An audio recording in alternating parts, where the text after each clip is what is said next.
बिस्मिल्लाहिर्रहमानिर्रहीम। अस्सलाम वालेकुम। उम्मीद करती हूँ सब लोग अल्लाह पाक के फजल करम से खैर आफियत से और हम भी अल्लाह पाक के फजल करम से खैर आफियत से। आज मैं लेकर गई थी अपने हस्बैंड साहब को डॉक्टर साहब के पास क्योंकि उनको आज चेक करवाना था। तो उनको जो उनकी तबीयत ख़राब हुई थी लास्ट डेज़ में, तो उसी हिसाब से फिर उन्हें रूटीन के लिए बुलाया हुआ था चेकअप के लिए। तो फिर जब हम वहाँ गए तो वापसी फिर हम लेकर आ गए थे उनकी मेडिसिन कुछ उन्होंने चेंज कर दी थी, बाकी वही जो रूटीन की वो यूज़ करे थे वही मेडिसिन थी। खैर जनाब रास्ते से आते हुए हमने मेडिसिन ली और मैं लेकर आ गई थी तरबूज, क्योंकि मेरे हस्बैंड को और मेरी बेटी को माशाल्लाह जी तरबूज बहुत पसंद है।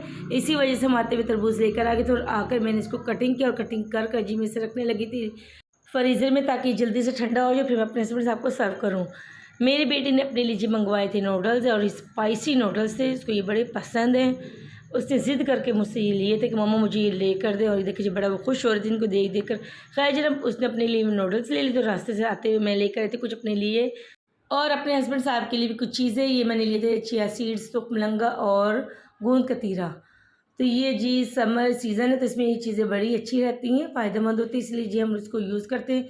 मेरे हस्बैंड साहब तो गूंद कतीरा और तुक मलंगा जो है बड़ा ही यानी कि पसंद करते हैं, और स्पेशली वो रात में इसको लाजमी मुझसे कि मुझे कहते हैं कि भिगो कर रख दे, सुबह मैंने दूध में लेना है। खैर जनाब यहाँ पर मेरी बेटी जो थी वो बना रही थी नूडल्स अपने लिए, बड़े स्पाइसी किस्म के बनाए थे और ये खाने लगी थी माशाल्लाह से। और यहाँ पर जी मेरी सिस्टर ने बनाकर भेजी थी स्पेशली मेरे लिए कड़ी, क्योंकि काफ़ी दिनों से मेरा कड़ी को दिल कर रहा था, तो इसलिए उन्होंने मुझे बनाकर भेजी थी। बल्कि उन्होंने मुझे कहा था कि घर आकर आप खा लें, लेकिन हम लोग डॉक्टर के गए हुए थे इसलिए फिर उन्होंने हमें भेज दी थी।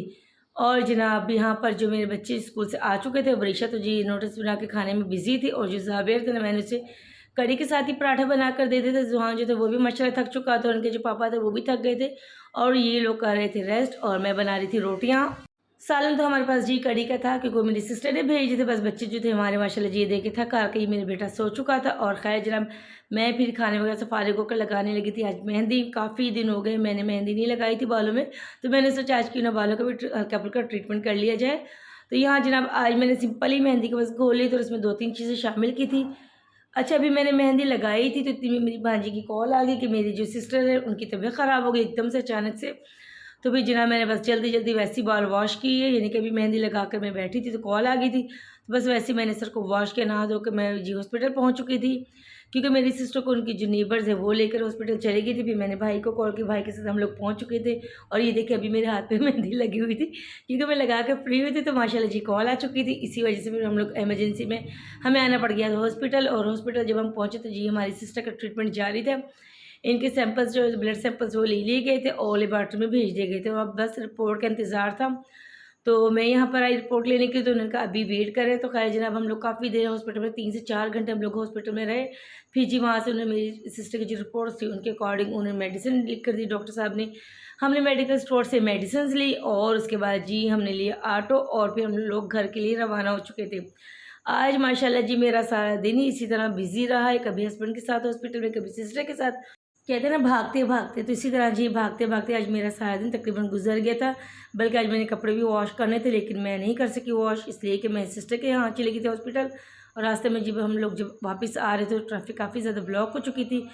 हम आ चुके थे अपनी सिस्टर के घर, मेरी सिस्टर ने कभी हमारे घर ही चलते हैं, तो फिर यहाँ पर जी आकर हमने चाय बनाई। चाय बना के लेकर आई थी मेरी भांजी आयशा, और मेरी सिस्टर की अयादत के लिए उनकी नेबर से आ चुकी थी बाजी, ये बड़ी उनकी क्लोज़ फ्रेंड भी हैं, समझो बड़ी बहन भी हैं। इनका जिनके बगैर दिल नहीं लगता, मेरी सिस्टर के बगैर ये बेचारी अकेली होती, तो इसी वजह से ये भी हमारे घर आ जाती। मतलब ज़्यादातर मेरी सिस्टर के घर आती, मेरे घर तो जी अवॉइड करती हैं, क्योंकि जी मेरे हस्बैंड घर पर होते हैं, तो इसी वजह से ये अवॉइड करते कि भी अच्छा नहीं लगता कि मैं जाकर बैठूँ। ये डेली मेरी सिस्टर के माशाल्लाह जी शाम का जो टाइम है ना मेरी सिस्टर के घर इनका फिक्स है। खैर जनाब मैं आ चुकी थी अपने घर और मैं अपनी सिस्टर से कह कर आ गई थी आप मेरे घर ही आ जाएँ, स्टे कर लें, क्योंकि आपकी तबीयत ठीक नहीं है। रात को अल्लाह ना करे फिर कोई मसला बन जाए तो फिर टेंशन होगी, क्योंकि जो मेरे हस्बैंड है उनको भी मैं अकेला नहीं छोड़ती, उनकी तबीयत जो वो भी स्टेबल नहीं रहती। इसी वजह से जी मैं अपनी सिस्टर को कह कर आ गई थी, और फिर मैंने आके जल्दी जल्दी खाना बनाया।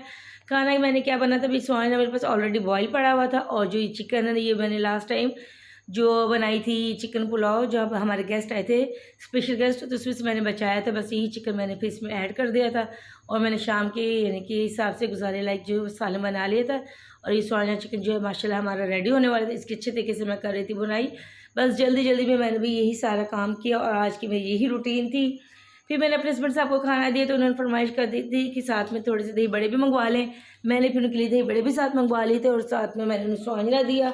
और उनको खाना सर्व किया। ये देखे जी माशाल्लाह। फिर मेरी सिस्टर भी आ चुकी थी, उन्हें भी मैंने खाना सर्व किया। ये थी जी हमारी आज की फुल डे की रूटीन। और यकीन करें कि आज मुझे वॉइस ओवर करने में इतनी ज़्यादा प्रॉब्लम हुई क्योंकि बहुत ज़्यादा शोर शराबा था, ट्रैफिक का भी, बाहर लोगों का भी। आज तो मैं बहुत ज़्यादा इरिटेट हो गई थी। खैर दुआ में याद रखिएगा। अल्लाह हाफिज़।